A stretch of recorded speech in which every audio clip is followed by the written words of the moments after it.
علیکم ورحمۃ اللہ وبرکاتہ۔ الحمدللہ رب العالمین والصلاة والسلام علی سید المرسلین وصحبہ اجمعین۔ اللہم صلی علی سیدنا شفیعنا مولانا محمد بارک وسلم، صلو علیہ صلاۃ وسلام علیک یا رسول اللہ صلی اللہ تعالی علیہ وآلہ وسلم۔ باب العلم انواریہ ایجوکیشنل سوسائٹی و جامعہ انواریہ کے زیر اہتمام علامہ غلام رسول سعیدی صاحب کی لکھی ہوئی معرکۃ الآراء کتاب تبیان القرآن کا درس بیاد شیخ الاسلام مخدوم جہانیہ جہاں گشت حضرت سید جلال الدین بخاری علیہ رحمۃ و رضوان قسط وار جاری ہے۔ انشاءاللہ آج کے سبق کا آغاز تبیان القرآن جلد نمبر 1 صفحہ نمبر 371 سے ہم شروع کرنے والے ہیں۔ تو چلیے سبق کا آغاز کرتے ہیں۔ جماعت کے شرعی حکم میں مذاہب فقہا یعنی فقہا کے کیا موقف ہیں جماعت کے شرعی حکم پر۔ لکھتے ہیں جو علماء جماعت کے وجوب کے قائل ہیں وہ اس آیت میں امر کو وجوب پر محمول کرتے ہیں، اور جو وجوب کے قائل نہیں ہیں وہ اس امر کو استحباب پر محمول کرتے ہیں۔ علامہ ابن حمام حنفی لکھتے ہیں داؤد ظاہری، عطا، ابو ثور، حضرت ابن مسعود اور حضرت ابو موسیٰ اشعری رضی اللہ تعالی عنہما کے نزدیک جماعت کے ساتھ نماز پڑھنا فرض عین ہے۔ ایک قول یہ ہے کہ یہ فرض کفایہ ہے۔ غایت میں مذکور ہے کہ ہمارے عام مشائخ کے نزدیک جماعت واجب ہے، اور ایک قول یہ ہے کہ یہ سنت مؤکدہ ہے جو واجب کے قریب ہے۔ فتح القدیر جلد نمبر 1 صفحہ نمبر 300۔ علامہ محمد ابن علی ابن محمد حسکفی لکھتے ہیں مردوں کے حق میں جماعت کے ساتھ نماز پڑھنا سنت مؤکدہ ہے۔ زاہدی نے کہا کہ تاکید سے مراد وجوب ہے، مگر جمعہ اور عیدین میں جماعت شرط ہے، اور تراویح میں جماعت سنت کفایہ ہے، اور رمضان کے وتر میں جماعت مستحب ہے، اور غیر رمضان اور نوافل میں بطور تداعی کے جماعت مکروہ تنزیہی ہے، بشرطے کہ دائماً ہوں۔ محلہ کی مسجد میں اذان اور اقامت کے ساتھ جماعت کا تکرار کرنا مکروہ ہے۔ اذان اور اقامت کے بغیر حیت تبدیل کر کے تکرار جماعت جائز ہے۔ راستہ کی مسجد میں یا جس مسجد میں کوئی امام متعین ہو اور نہ مؤذن، یعنی جہاں نہ امام متعین ہو نہ مؤذن ہو، وہاں جماعت کا تکرار مکروہ نہیں ہے۔ در مختار علی حامش رد المحتاج جلد نمبر 1 صفحہ نمبر 371۔ علامہ نووی شافعی لکھتے ہیں جمعہ میں جماعت فرض عین ہے، اور باقی فرائض میں جماعت کے بارے میں اختلاف ہے۔ زیادہ صحیح قول یہ ہے کہ فرض کفایہ ہے، دوسرا قول یہ ہے کہ یہ سنت ہے، اور تیسرا قول یہ ہے کہ یہ فرض عین ہے۔ روضۃ الطالبین جلد نمبر 1 صفحہ نمبر 343۔ علامہ مرداوی حنبلی لکھتے ہیں مردوں پر 5 وقتوں کی نماز کے لیے باجماعت نماز پڑھنا واجب ہے۔ شیخ تقی الدین وغیرہ نے کہا ہے کہ یہ فرض کفایہ ہے۔ الانصاف جلد نمبر 2 صفحہ نمبر 210۔ علامہ خرشی مالکی لکھتے ہیں فرض نمازوں کے لیے یا قضا نمازوں کے لیے جماعت سنت مؤکدہ ہے، اور جمعہ کے سوا کسی نماز میں جماعت واجب نہیں ہے۔ الخرشی علی مختصر الخلیل جلد نمبر 2 صفحہ نمبر 17۔ رکوع کا معنی نماز میں رکوع کرنا بھی ہے اور خضوع اور خشوع بھی ہے، اس لیے یہ لفظ جماعت کے لیے قطعی الدلالہ نہیں ہے، اور اس سے جماعت کی فرضیت پر استدلال کرنا ضعیف ہے۔ حسب ذیل احادیث سے جماعت کے سنت مؤکدہ ہونے پر استدلال کیا گیا ہے۔ امام مسلم روایت کرتے ہیں حضرت ابو ہریرہ رضی اللہ تعالیٰ عنہ بیان کرتے ہیں کہ نبی صلی اللہ تعالیٰ علیہ وآلہ وسلم کے پاس ایک نابینا شخص آیا اور اس نے عرض کیا یا رسول اللہ صلی اللہ تعالیٰ علیہ وآلہ وسلم، مجھے کوئی شخص مسجد میں لے جانے والا نہیں ہے۔ اس نے رسول اللہ صلی اللہ تعالیٰ علیہ وسلم سے گھر میں نماز پڑھنے کی اجازت طلب کی، آپ نے اس کو اجازت دے دی۔ جب وہ چلا گیا تو آپ نے پھر اس کو بلایا اور فرمایا تم اذان کی آواز سنتے ہو؟ اس نے کہا ہاں۔ آپ نے فرمایا تو پھر نماز کے لیے جاؤ۔ صحیح مسلم جلد نمبر 1 صفحہ نمبر 232۔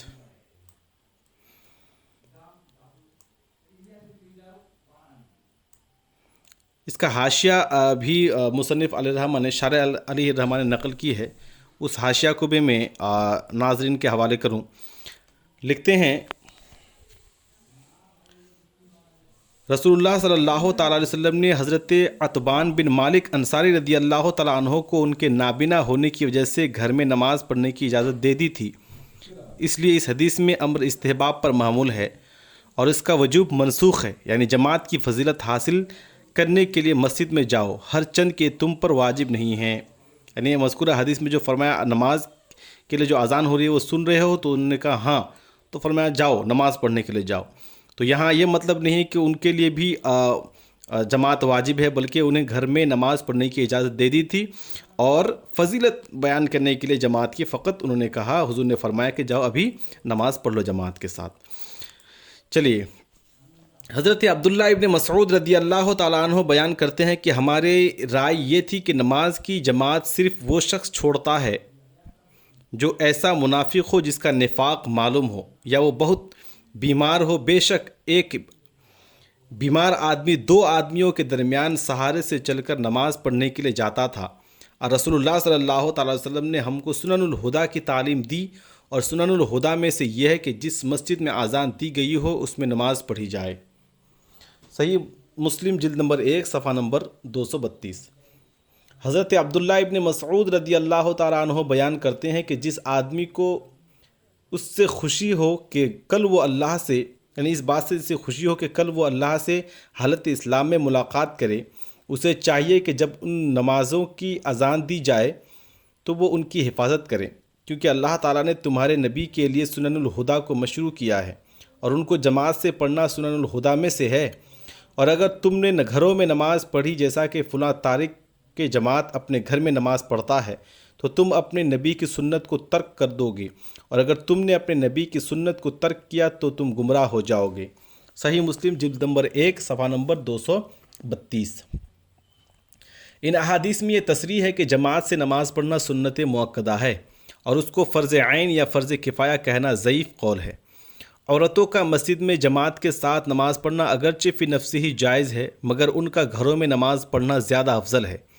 شرح صحیح مسلم کی 5ویں جلد میں اس کی بحث ہے۔ نماز عبادات بدنیہ میں سب سے افضل ہے اور زکوٰۃ عبادات مالیہ میں سب سے افضل ہے، اس لیے ان دونوں کو ساتھ ذکر کیا ہے۔ امام رازی نے کہا ہے کہ یہود زکوٰۃ نہیں دیتے تھے اس لیے زکوٰۃ کا ذکر کیا، اور جماعت سے نماز نہیں پڑھتے تھے اس لیے باجماعت نماز پڑھنے کا ذکر کیا۔ امام شافعی وغیرہ جو اس کے قائل ہیں کہ کفار فرو کے مخاطب تھے، وہ اس آیت سے استدلال کرتے ہیں کہ یہود کافر تھے اور ان کو نماز پڑھنے اور زکوٰۃ دینے کا حکم دیا ہے، اور جو اس کے قائل نہیں ہیں وہ اس کو وجوب اس کا جواب دیتے ہیں کہ اس کا مطلب ہے کہ وہ ایمان لانے کے بعد نماز پڑھیں اور زکوٰۃ ادا کریں، اور یا یہ حکم مسلمانوں کو ہے۔ ہم نے جماعت کے سنت مؤکدہ ہونے کے متعلق تفصیل سے گفتگو کی ہے۔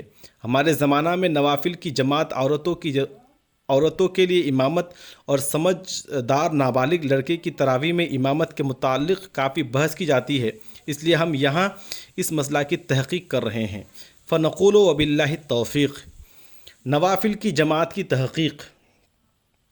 فقہائے احناف کے نزدیک 4 سے کم افراد کی جماعت کرنا مطلقاً جائز ہے، اور اگر 4 سے زیادہ افراد ہوں اور دوام کے ساتھ نوافل کی جماعت کی جائے تو مکروہ تنزیہی ہے، اور اگر کبھی کبھی نوافل کی جماعت کی جائے تو پھر مکروہ تنزیہی بھی نہیں ہے۔ علامہ ابن عابدین شامی حنفی لکھتے ہیں، مختصر قدوری میں یہ لکھا ہے کہ نوافل کی جماعت جائز نہیں ہے۔ اس سے مراد جواز کی نفی نہیں ہے، بلکہ فقہا نے یہ کہا ہے کہ اس سے مراد یہ ہے کہ نوافل کی جماعت مکروہ ہے، کیونکہ خلاصۃ الفتاویٰ میں قدوری سے نقل کیا ہے کہ نوافل کی جماعت مکروہ نہیں ہے، اور اس کی تائید حلیہ میں مذکور ہے کہ امام طحاوی نے منصور ابن مخرمہ سے روایت کیا ہے کہ ہم نے حضرت ابو بکر صدیق رضی اللہ تعالیٰ عنہ کو رات میں دفن کیا تو حضرت عمر رضی اللہ تعالیٰ عنہ نے کہا میں نے وتر نہیں پڑھے، پھر وہ کھڑے ہو گئے اور ہم نے ان کے پیچھے سب باندھی۔ حضرت عمر نے ہم کو 3 رکعت وتر کی نماز پڑھائی اور صرف اخیر میں سلام پھیرا۔ پھر صاحب الحلیہ نے کہا کہ ظاہر یہ ہے کہ نوافل کی جماعت غیر مستحب ہے، اگر یہ جماعت کبھی کبھی ہو جیسا کہ حضرت عمر رضی اللہ تعالیٰ عنہ نے وتر کی جماعت کرائی تھی تو یہ مباح غیر مکروہ ہے، اور اگر دائماً ہو تو پھر یہ بدعت مکروہ ہے۔ کیونکہ یہ منقول کے خلاف ہے، اور مختصر خدوری میں جو اس کو ناجائز یعنی مکروہ لکھا ہے وہ دوام پر محمول ہے، اور دیگر کتابوں میں جو اس کے خلاف لکھا ہے وہ اس صورت پر محمول ہے جب نوافل کی جماعت احیاناً یعنی کبھی کبھی ہو۔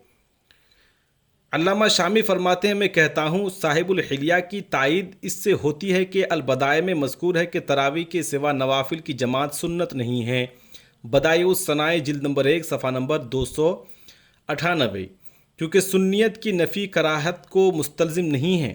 ہاں اگر دائماً نوافل کی جماعت کی جائے تو پھر یہ مکروہ ہے۔ اور علامہ خیر الدین رملی نے البحر الرائق کے حاشیہ میں لکھا ہے کہ کراہت کی علت دوام ہے، اور نہایہ میں مذکور ہے کہ وطر من وجہ نفل ہے، کیونکہ وطر کی ہر رکعت میں قرأت واجب ہے، اور وطر بغیر اذان اور اقامت کے ادا کیے جاتے ہیں، اور نفل جماعت کے ساتھ غیر مستحب ہے، کیونکہ رمضان کے علاوہ صحابہ نے وطر جماعت کے ساتھ نہیں پڑھے۔ اس عبارت میں یہ تصریح ہے کہ نوافل کی جماعت مکروہ تنزیہی ہے۔ رد المحتاج جلد نمبر 1 صفحہ نمبر 476۔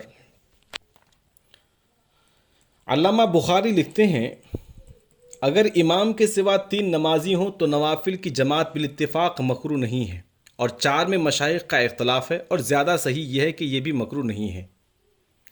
خلاصۃ الفتویٰ جلد نمبر 1 صفحہ نمبر 154۔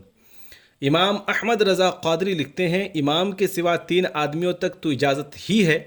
4 کی نسبت کتب حنفیہ میں کراہت لکھتے ہیں، یعنی کراہت تنزیہیہ، جس کا حاصل خلاف اولا ہے نہ کہ گناہ و حرام، جیسا کہ ہم نے اپنے فتاویٰ میں بیان کیا ہے۔ فتویٰ رضویہ جلد نمبر 3 صفحہ نمبر 480 485۔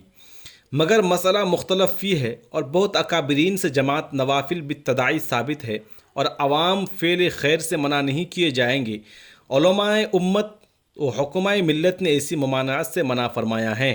امام احمد رضا قادری متوفی 1314 ہجری، فتویٰ رضویہ جلد نمبر 3 صفحہ نمبر 500، مطبوعہ لاہور۔ علامہ نور اللہ بصیر پوری نے لکھا ہے کہ کبھی کبھی نوافل کی جماعت کرنا مکروہ تنزیہی بھی نہیں ہے۔ فتویٰ رضویہ جلد نمبر 1 صفحہ نمبر 272۔ خواتین کی امامت کی تحقیق۔ جماعت کے مسائل میں سے ایک اہم مسئلہ عورتوں کی جماعت ہے۔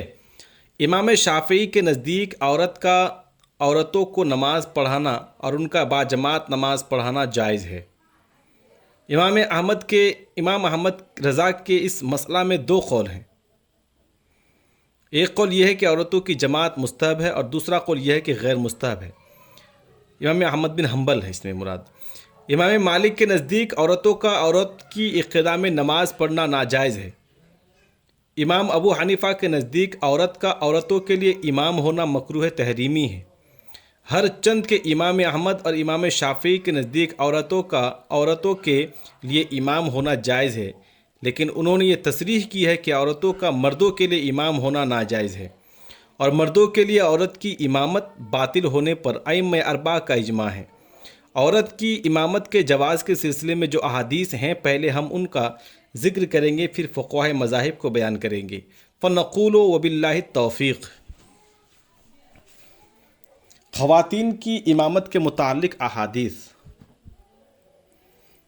امام ابو داؤد روایت کرتے ہیں، عبد الرحمن ابن خلاد بیان کرتے ہیں کہ رسول اللہ صلی اللہ تعالیٰ علیہ وآلہ وسلم حضرت ام ورقہ سے ملنے کے لیے گھر جاتے تھے۔ آپ نے ان کے لیے ایک مؤذن مقرر کیا تھا جو ان کے لیے اذان دیتا تھا، اور آپ نے حضرت ام ورقہ کو حکم دیا تھا کہ وہ اپنے گھر والوں کو نماز پڑھائیں۔ عبد الرحمن کہتے ہیں، میں نے ان کی مؤذن کو دیکھا، وہ ایک بوڑھا شخص تھا۔ سنن ابو داؤد جلد نمبر 1 صفحہ نمبر 87-88۔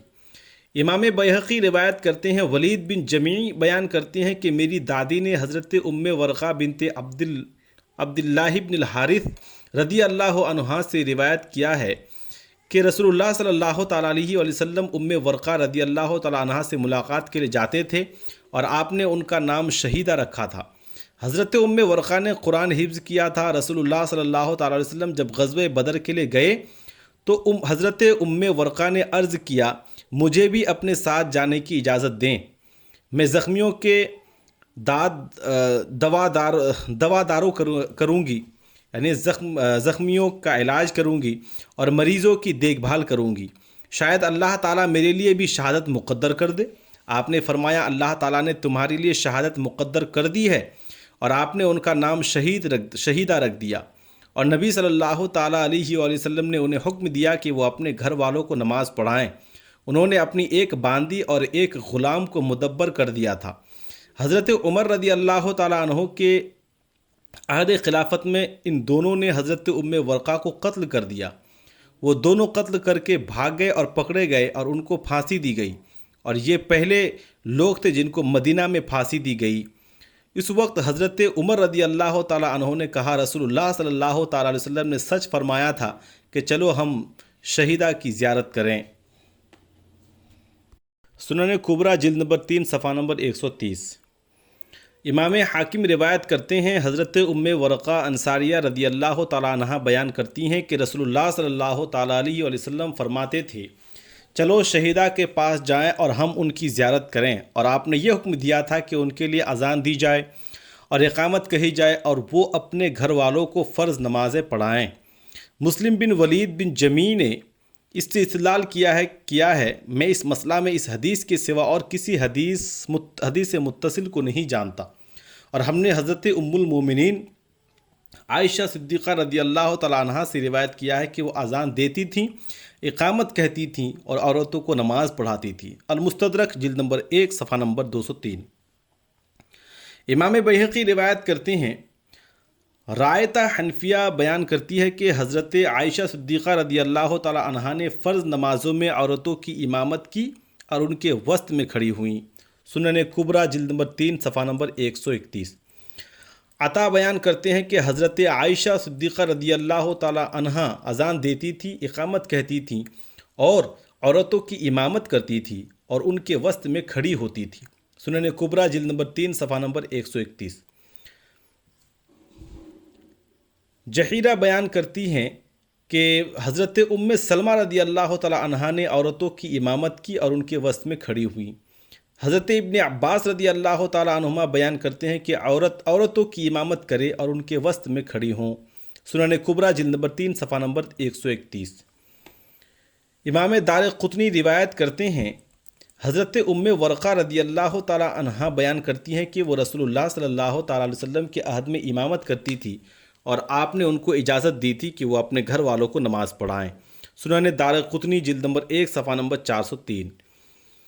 رائتہ حنفیہ بیان کرتی ہیں کہ حضرت عائشہ رضی اللہ تعالیٰ عنہ فرض نماز میں ہمارے امام ہوئیں اور ہمارے درمیان کھڑی ہوئیں۔ سنن دارقطنی جلد نمبر 1 صفحہ نمبر 404۔ حجیرہ بنت حسین بیان کرتی ہے کہ حضرت ام سلمہ رضی اللہ تعالیٰ عنہ نے ہمیں عصر کی نماز پڑھائی اور ہمارے درمیان کھڑی ہوئیں۔ سنن دارقطنی جلد نمبر 1 صفحہ نمبر 404۔ خواتین کی امامت کے متعلق فقہائے حنبلیہ کا نظریہ۔ علامہ ابن قدامہ حنبلی لکھتے ہیں آیا عورت کا عورتوں کو نماز پڑھانا مستحب ہے یا نہیں؟ اس میں اختلاف ہے۔ امام احمد سے ایک روایت یہ ہے کہ یہ مستحب ہے۔ حضرت عائشہ، حضرت ام سلمہ، عطا، ثوری، اوزائی، امام شافعی، اسحاق اور ابو ثور سے روایت ہے کہ عورتوں کی امامت کرائے، اور امام احمد سے ایک روایت یہ ہے کہ یہ غیر مستحب ہے۔ اصحاب رائے فقہائے احناف نے اس کو مکروہ کہا ہے، لیکن اگر وہ پڑھیں گے تو نماز ہو جائے گی۔ شعبی، نخعی اور قتادہ نے کہا ہے کہ نوافل میں عورتوں کا امامت کرنا جائز ہے، فرائض میں جائز نہیں ہے۔ حسن بصری اور سلیمان بن یسار نے کہا ہے کہ عورت فرض میں امامت کرائے نہ نفل میں۔ امام مالک نے کہا ہے کہ عورت کسی شخص کی کسی نماز میں امامت نہ کرے، کیونکہ عورت کا اذان دینا مکروہ ہے، اور اذان کی تعریف ہے جماعت کی دعوت دینا، اور جب اس کے لیے جماعت کی دعوت دینا مکروہ ہے تو جماعت کرانا بھی مکروہ ہے۔ اور ہماری دلیل حضرت ام ورقہ کی حدیث ہے، المغنی جلد نمبر 2 صفحہ نمبر 17۔ علامہ مرداوی حنبلی لکھتے ہیں ہمارا مذہب یہ ہے کہ عورتوں کا مردوں کی امامت کرنا مطلقاً جائز نہیں ہے۔ الانصاف جلد نمبر 2 صفحہ نمبر 263۔ خواتین کی امامت کے متعلق فقہائے شافعیہ کا نظریہ۔ علامہ یحییٰ بن شرف نووی لکھتے ہیں اگر عورت مردوں کو نماز پڑھائے تو مردوں کی نماز باطل ہو جائے گی، اور اگر عورت عورتوں کو نماز پڑھائے تو جمعہ کی نماز کے سوا یہ تمام نمازوں میں صحیح ہے۔ اور جمعہ کی نماز میں دو قول ہے، زیادہ صحیح قول یہ ہے کہ یہ نماز نہیں ہوگی، اور دوسرا قول یہ ہے کہ نماز ہو جائے گی۔ شرح المہذب جلد نمبر 4 صفحہ نمبر 255۔ خواتین کی امامت کے متعلق فقہائے مالکیہ کا نظریہ۔ علامہ قرطبی مالکی لکھتے ہیں امام بخاری نے حضرت ابو بکر صدیق رضی اللہ تعالیٰ عنہ سے روایت کیا ہے کہ جب رسول اللہ صلی اللہ تعالیٰ علیہ وآلہ وسلم کو یہ خبر پہنچی کہ اہل فارس نے کسریٰ کی بیٹی کو بادشاہ بنا لیا ہے، تو آپ نے فرمایا وہ قوم ہرگز فلاح نہیں پائے گی جس نے اپنے معاملات کا والی عورت کو بنا دیا۔ اور امام ابو داؤد نے عبد الرحمن خلاد سے روایت کیا ہے کہ رسول اللہ صلی اللہ تعالیٰ علیہ وآلہ وسلم حضرت ام ورقہ کی زیارت کے لیے ان کے گھر جاتے تھے، اور آپ نے ان کے لیے ایک مؤذن مقرر کیا تھا جو ان کے لیے اذان دیتا تھا، اور آپ نے حضرت ام ورقہ کو حکم دیا تھا کہ وہ اپنے گھر والوں کو نماز پڑھائیں۔ عبد الرحمن کہتے ہیں کہ میں نے ان کے مؤذن کو دیکھا، وہ ایک بوڑھا شخص تھا۔ امام شافعی نے کہا جو مرد عورت کے پیچھے نماز پڑھے وہ اپنی نماز دہرائے۔ میں کہتا ہوں کہ ہمارے علماء نے کہا ہے کہ عورت کی امامت مطلقاً صحیح نہیں ہے، مردوں کے لیے نہ عورتوں کے لیے۔ امام مالک نے کہا عورت کسی صورت میں امام نہ بنے، اور اکثر فقہاء کا یہی قول ہے۔ الجامع لاحکام القرآن جلد نمبر 1 صفحہ نمبر 355-356۔ علامہ عبد الرئی مالکی لکھتے ہیں ہمارے نزدیک عورت کی امامت صحیح نہیں ہے، اور جو شخص بھی عورت کی ابتدا میں نماز پڑھے وہ اپنی نماز دہرائے، خواہ وقت نکل جائے۔ التاج والاکلیل جلد نمبر 2 صفحہ نمبر 92۔ خواتین کی امامت کے متعلق فقہائے احناف کا نظریہ۔ علامہ المرغنانی الحنفی لکھتے ہیں تنہا عورتوں کا جماعت کے ساتھ نماز پڑھنا مکروہ ہے، یعنی مکروہ تحریمی ہے، کیونکہ یہ فعل حرام کے ارتکاب سے خالی نہیں ہے، اور وہ امام کا صف کے درمیان میں کھڑا ہونا ہے جیسے برہنہ لوگ کھڑے ہوتے ہیں، اس لیے یہ فعل مکروہ ہے۔ اور اگر انہوں نے ایسا کیا تو جو عورت امام بنے وہ صف کے درمیان میں کھڑی ہو، کیونکہ حضرت عائشہ صدیقہ رضی اللہ تعالیٰ عنہا نے اسی طرح کیا تھا، اور حضرت عائشہ کا عورتوں کو جماعت کے ساتھ نماز پڑھانا ابتدائی اسلام پر محمول ہے۔ ہدایہ اولین صفحہ نمبر 123۔ علامہ ابن حمام حنفی لکھتے ہیں مبسوط میں اسی طرح لکھا ہے۔ علامہ سروجی نے اس پر اعتراض کیا ہے کہ یہ توجیہ بعید ہے، کیونکہ نبی صلی اللہ تعالیٰ علیہ وسلم اعلان نبوت کے بعد مکہ میں 13 سال رہے، جیسا کہ امام بخاری اور امام مسلم نے روایت کیا ہے۔ پھر آپ نے حضرت عائشہ صدیقہ رضی اللہ تعالیٰ عنہا سے نکاح کیا، اور ہجرت کے 1 سال بعد مدینہ منورہ میں حضرت عائشہ کی رخصتی ہوئی۔ اس وقت ان کی عمر 9 سال تھی، اور وہ 9 سال آپ کے پاس رہیں، اور نماز میں امامت انہوں نے بلوغت کے بعد ہی کی ہوگی، تو یہ ابتداء اسلام کب ہے؟ لیکن یہ جواب دیا جا سکتا ہے کہ جب عورتوں نے مسجد میں جا کر آپ کی اقتداء میں نماز پڑھنا شروع کر دیا تو یہ فعل منسوخ ہو گیا۔ لیکن مستدرک میں یہ روایت ہے کہ حضرت عائشہ اذان دیتی تھی، اقامت کہتی تھیں، اور عورتوں کی امامت کرتی تھی، اور عورتوں کے درمیان کھڑی ہوتی تھیں۔ اور امام محمد نے کتاب الآثار میں امام ابو حنیفہ کی سند کے ساتھ روایت کیا ہے کہ حضرت عائشہ رضی اللہ تعالیٰ عنہا رمضان کے مہینے میں امامت کرتی تھی اور عورتوں کے وسط میں کھڑی ہوتی تھی۔ کتاب الآثار صفحہ نمبر 44۔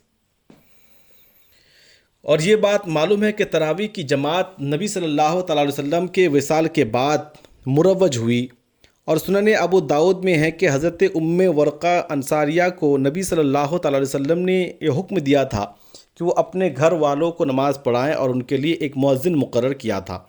حضرت عمر رضی اللہ تعالیٰ عنہ کے عہد خلافت میں حضرت ام ورقہ کو ان کے ایک غلام اور باندی نے چادر سے ان کا گلا گھونٹ کر ہلاک کر دیا تھا، اور وہ زبان رسالت کی پیشین گوئی کے مطابق شہیدہ ہو گئیں۔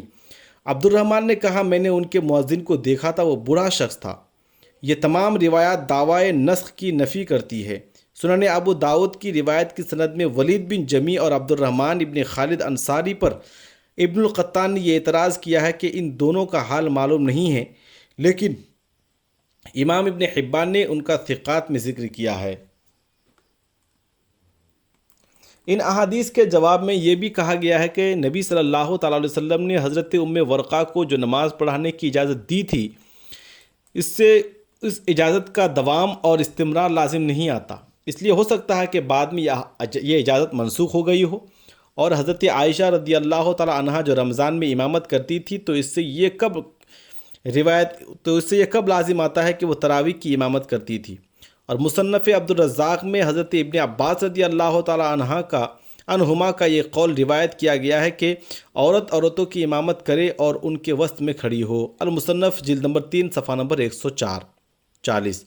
اس کا جواب یہ ہے کہ ہو سکتا ہے کہ حضرت ابن عباس کو ناسخ کا علم نہ ہوا ہو، لیکن اس کے باوجود یہ سوال قائم رہے گا کہ وہ کون سا ناسخ ہے جس نے ان احادیث کو منسوخ کر دیا۔ بعض علماء نے یہ ذکر کیا ہے کہ سنن ابو داؤد اور صحیح ابن خزیمہ وغیرہ میں یہ حدیث ہے کہ عورت کا اپنی کوٹری میں نماز پڑھنا حجرہ میں نماز پڑھنے سے بہتر ہے، اور کوٹری در کوٹری میں نماز پڑھنا کوٹری میں نماز پڑھنے سے بہتر ہے۔ اور یہ بات معلوم ہے کہ بالکل اندرونی کوٹری جماعت کی گنجائش نہیں رکھتی۔ اس حدیث کو بعض علماء نے حضرت عائشہ رضی اللہ تعالی عنہا، حضرت ورقہ اور حضرت ابن عباس کی احادیث کا ناسخ قرار دیا ہے، لیکن اس حدیث کا ناسخ ہونا واضح نہیں ہے۔ اور اگر اس کو ناسخ مان بھی لیا جائے تو اس سے یہ لازم آئے گا کہ عورت کا امامت کرنا اب مسنون نہیں ہے، اور یہ کراہت تحریم کو مستلزم نہیں ہے، بلکہ اس سے زیادہ اس فعل کا مکروہ تنزیہی یا خلاف اولا ہونا لازم آئے گا، اور ہم پر یہ لازم نہیں ہے کہ ہم اس کو مکروہ تحریمی ثابت کریں۔ ہمارا مقصود تو حق کی اتباع کرنا ہے، خواہ وہ کسی جگہ ہو۔ فتح القدیر جلد نمبر 1 صفحہ نمبر 306-307۔ علامہ ابن حمام نے اس عبارت سے یہ اشارہ کیا ہے کہ اس مسئلہ میں امام احمد اور امام شافعی کا قول صحیح ہے، کیونکہ احادیث کے موافق، اور امام مالک نے حضرت ابو بکرہ کی جس حدیث سے استدلال کیا ہے وہ نظام مملکت کی ولایت سے متعلق ہے، نماز کی امامت سے نہیں ہے۔ نیز احادیث صحیحہ سے عورت کا عورتوں کی نماز میں امامت کرنا ثابت ہے، اور اس کا ناسخ متعین اور متحقق نہیں ہے، اور احادیث رسول اقوال فقہا پر مقدم ہیں۔ سمجھدار نابالغ لڑکے کی امامت۔ نابالغ اور سمجھدار لڑکے کی امامت میں ائمہ کا اختلاف ہے۔ امام ابو حنیفہ کے نزدیک اس کی امامت مطلقاً جائز نہیں ہے، فرض میں نہ نوافل میں، البتہ مشائخ احناف کا اس میں اختلاف ہے۔ بلخ کے مشائخ نابالغ حافظ قرآن کی تراویح میں امامت کو جائز کہتے ہیں۔ فتح القدیر جلد نمبر 1 صفحہ نمبر 309-311۔ علامہ کاسانی حنفی لکھتے ہیں، جو بچہ سمجھدار ہو وہ تراویح میں بچوں کی امامت کی صلاحیت رکھتا ہے، اور بالغوں کے متعلق اس کی امامت میں مشائخ کا اختلاف ہے، اور جو بچہ ناسمجھ ہو وہ امامت کا بالکل اہل نہیں ہے، کیونکہ وہ نماز کے لائق ہی نہیں ہیں۔ بدائع الصنائع جلد نمبر 1 صفحہ نمبر 157۔ امام مالک کے نزدیک بھی نابالغ کا بالغوں کو نماز پڑھانا جائز نہیں ہے۔ الجامع لاحکام القرآن للقرطبی جلد نمبر 1 صفحہ نمبر 353۔ اور امام احمد کے نزدیک فرائض میں نابالغ کی امامت جائز نہیں ہے، اور نوافل میں ان کے 2 قول ہیں۔ المغنی جلد نمبر 2 صفحہ نمبر 21-22۔ شافعی کے نزدیک نابالغ سمجھدار لڑکے کی امامت مطلقاً جائز ہے، خواہ فرض ہو یا نفل۔ شرح المہذب جلد نمبر 4 صفحہ نمبر 249۔ مانعین کی دلیل یہ ہے کہ بالغ کی نماز فرض ہے اور نابالغ کی نماز نفل ہے، اور متنفل کی اقتداء میں مفترض کی نماز نہیں ہوتی ہے، کیونکہ امام ترمذی نے حضرت ابو ہریرہ رضی اللہ تعالیٰ عنہ سے روایت کیا ہے کہ رسول اللہ صلی اللہ تعالیٰ علیہ وسلم نے فرمایا، امام ضامن ہے۔ جامع ترمذی صفحہ نمبر 57۔ یعنی امام کی نماز مقتدی کی نماز کو متضمن اور شامل ہوتی ہے، اور فرض نماز کو شامل ہوتا ہے، نفل فرض کو شامل نہیں ہوتا۔ فرض نفل کو شامل ہوتا ہے اور نفل فرض کو شامل نہیں ہوتا۔ اور مجوزین کی دلیل یہ ہے کہ احادیث سے نابالغ کا بالغوں کو نماز پڑھانا ثابت ہے، خاص طور سے جب کہ نابالغ کو بالغوں سے زیادہ قرآن یاد ہو، وہ حافظ قرآن ہو اور اچھا قاری ہو، کیونکہ رسول اللہ صلی اللہ تعالیٰ علیہ وسلم نے اس کو امام بنانے پر زور دیا ہے، جس کو قرآن زیادہ یاد ہو۔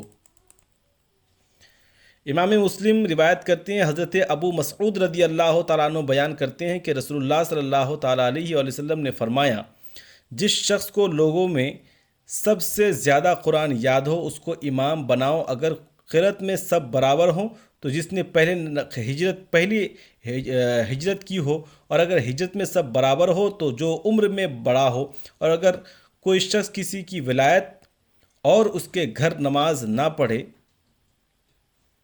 پڑھائے اور نہ اس کی معزز نشست پر بیٹھے سوا اس کے کہ وہ اس کو اجازت دے دے.